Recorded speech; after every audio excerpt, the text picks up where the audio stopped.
শ্ৰদ্ধাৰ পানী ফুকনদেৱ আপুনি কণ্টেক্ট তাতে অনুগ্ৰহ কৰি ৰওক সুতি এখন ধৰি দিয়া ইয়াৰ পাছতেই আমি সভাৰ উদ্বোধনী ভাষণ শুনিম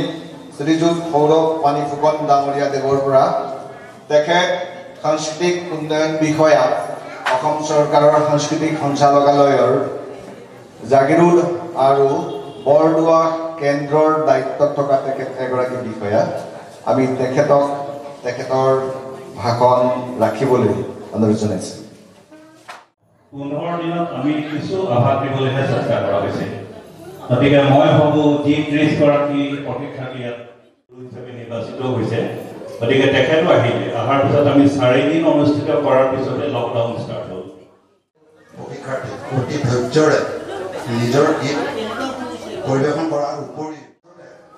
আমাৰ শংকৰী বিদ্যালয় তৰফৰ পৰাও অজিত কুমাৰ বৰাদেৱৰ বক্তব্যত তেখেতক ধন্যবাদ দিলোঁ তেখেতৰ দীৰ্ঘায়ু আৰু সুস্বাস্থ্য কামনা কৰিলোঁ আৰু পুনৰবাৰ তেখেতৰ সুস্বাস্থ্য আৰু দীৰ্ঘায়ু কামনাৰ অৰ্থে আমি প্ৰশিক্ষাৰ্থীসকলৰ বাবে গৰম হাত তালি বিচাৰিছোঁ ভালৰো ভাল খাব দি আয়ুষ্মান ভৱ বুলি কয় লোকৰ সন্তানক আশীৰ্বাদ দি নিজৰ সন্তানৰ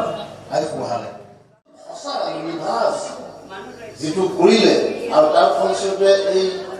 ল'ৰা ছোৱালীসকলে শিকিলে তাৰ কাৰণে প্ৰদীপ ডেকাই বহুত পুণ্য অৰ্জন কৰিছে আৰু আমাৰ নিচেই কাষতে থকা ৰাতিপুৱাই না খবৰ ল'বা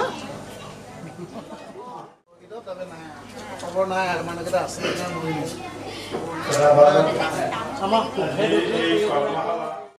প্ৰত্যেকতে আমি কাৰ্যসূচী অনুসৰি আমাৰ শ্ৰদ্ধাৰ